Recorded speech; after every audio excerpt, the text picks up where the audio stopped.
Hi guys and welcome back to the channel. Today I'm going to be talking about the long-awaited game Vampire the Masquerade Bloodlines 2. It's an upcoming action RPG developed by Hardsuit Labs and published by Paradox. The game was initially planned for release in March 2020 this year, however has been since delayed to ensure the quality, and at this moment in time there is no exact date for its release.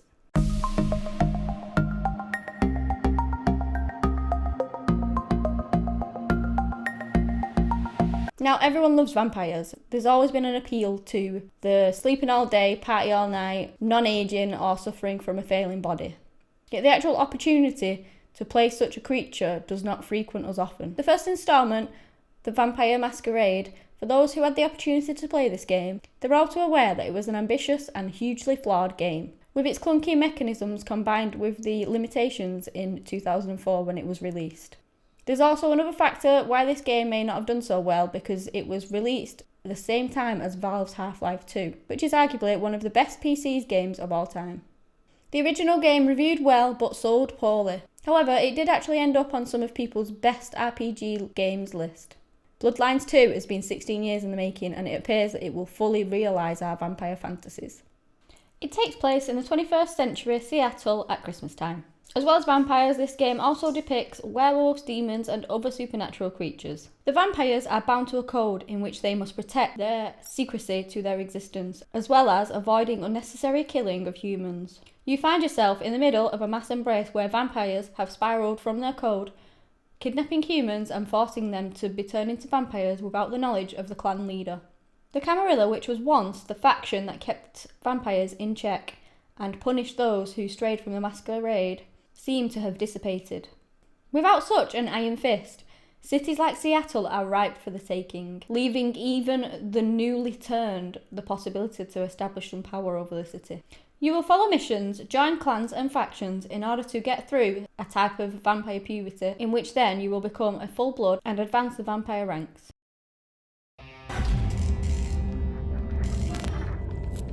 This city will bleed you dry.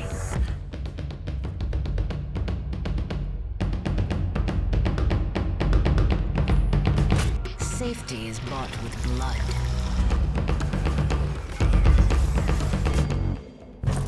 Make one mistake, and it's over. Here, no one's hands stay clean.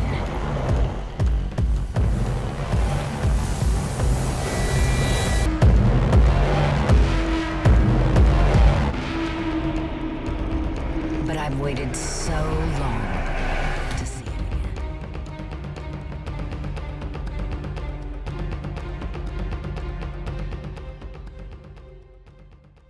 So as you begin your journey through this game, you'll be able to create your own vampire character, in which you'll be able to choose your own backstory from your human life. Backgrounds you can choose from consist of the barista, a criminal, a coroner or even a police officer. Each option does offer a different experience within the game, such as varied dialogues and interactions. After you've created your perfect vampire, you will start your life as a thin blood, which really is the most human kind of vampire. It's newly formed and is at the very bottom of the food chain, if you like. Thin bloods are typically shunted and treated as lessers by the full vampires. Unlike full bloods, thin bloods can actually consume small amounts of human food and withstand more sunlight. Once you've created your character, you must then choose one of the 3 disciplines, or vampiric powers as you'd like to call them. Charactering allows you to take on aspects of the bat, which allows you to summon swarms of them to aid you in battle. There is mentalism, which allows you to levitate objects and people using telekinesis.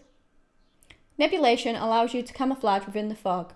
It also allows you to choke your victims and move through small spaces.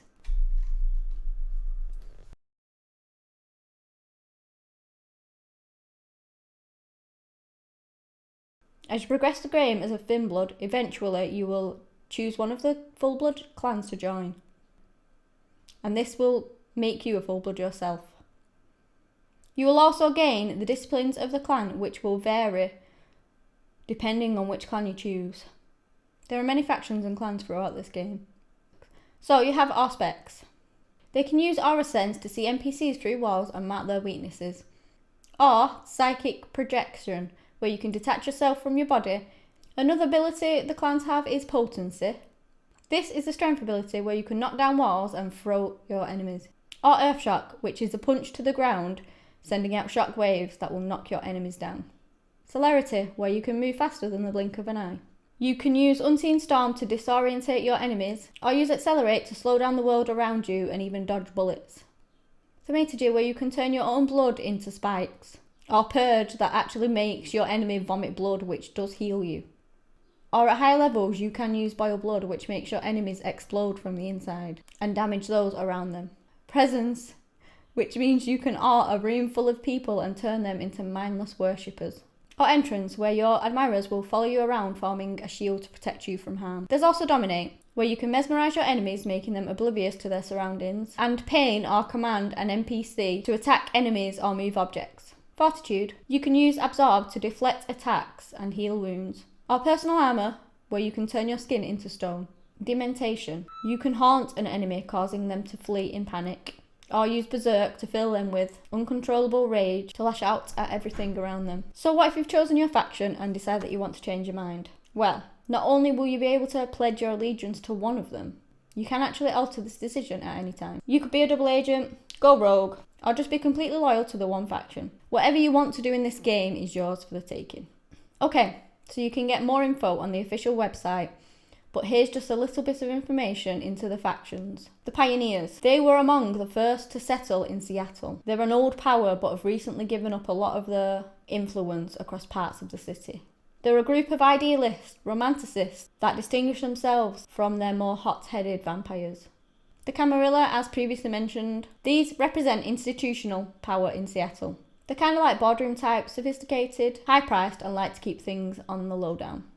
The Camarilla are playing the long game, remaining at the top of the vampire food chain for 20 years. The Baron, which are a shady crime organisation beneath Seattle. While the Baron is happy to enlist the help of Thin Bloods, as you are when you start the game, Hardsuit has actually warned that the jobs you will do for him will not be glamorous at all. The Baron himself actually lies low, guarding his position as a kingpin whilst working through his lieutenants. The Newcomers, a group of blood mages and academics that reside in the university. The Newcomers do actually seem like a natural fit for the Tremere clan, which are vampires that specialise in blood magic. The Unforeseen, faction of Nosferatu vampires that can't actually be seen above ground due to their disfigured appearance. But what the Unseen lack in social skills, they make up for in trades of sneaking, hacking and information brokering. The game seems to play a lot like the original, but it emphasises your supernatural powers whilst in combat or navigating the city. The demo did show off new climbing abilities, and it downplayed the first game's use of traditional guns and clumsy melee weapons. They've also used a system called Resonance, which essentially lets you read a human's emotional state and allows you to gain different ability buffs by feeding on them. Onto the resonances, which was adapted from the first game. It gives the blood you drink different qualities. In the first game there were 4, but this time around there's going to be 5. And devouring their blood will lead you to the additional abilities. They consist of delirium, desire, fear, pain, and rage. You'll be able to see the cardiovascular system through heightened senses, which will be coloured differently. The idea behind this is that not all blood is the same. Some may be filled with rage or desire, and drinking different ones allows you to customise your character further based on your preferences. So, I know one of the massive burning questions that's running through your mind right now. Can you dance? Well, yes, in this game you certainly can dance. And as you look through the various trailers, it seems to show off this fact on numerous occasions. An actual fun fact behind the dance is that it is the same dance utilised in the first game, but they didn't just copy the animations from the initial one. They actually got out a dancer to painstakingly recreate the dance in real life and motion capture it into the actual game. Also, recently, we did in fact get treated to a wacky new trailer which was displayed in the Inside Xbox event. So this trailer does show off some of the nightlife with a massive emphasis on killing and dancing. Although this trailer doesn't show anything new about the game, obviously we already know about the drinking bad guys' blood, scaling buildings, things like that. I still really like the strange dancing around the massive bodies, which have been gruesomely turned into marionettes. It's such a strange yet oddly enticing trailer, and I really enjoyed watching it.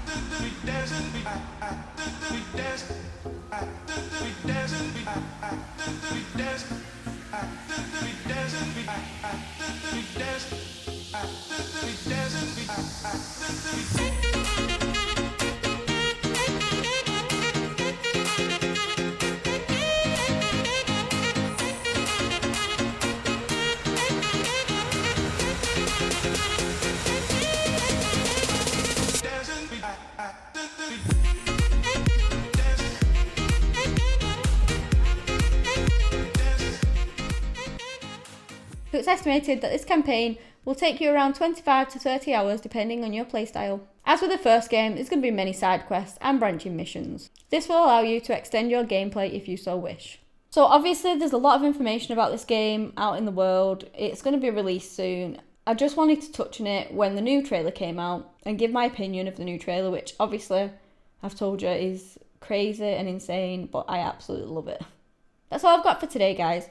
Let me know what you think about the game, what you think about the new trailer, and if you're looking forward to its release. It does look like it's got a lot of potential to me, and I am looking forward to trying this game out. Anyway, thank you so much for watching. Bye!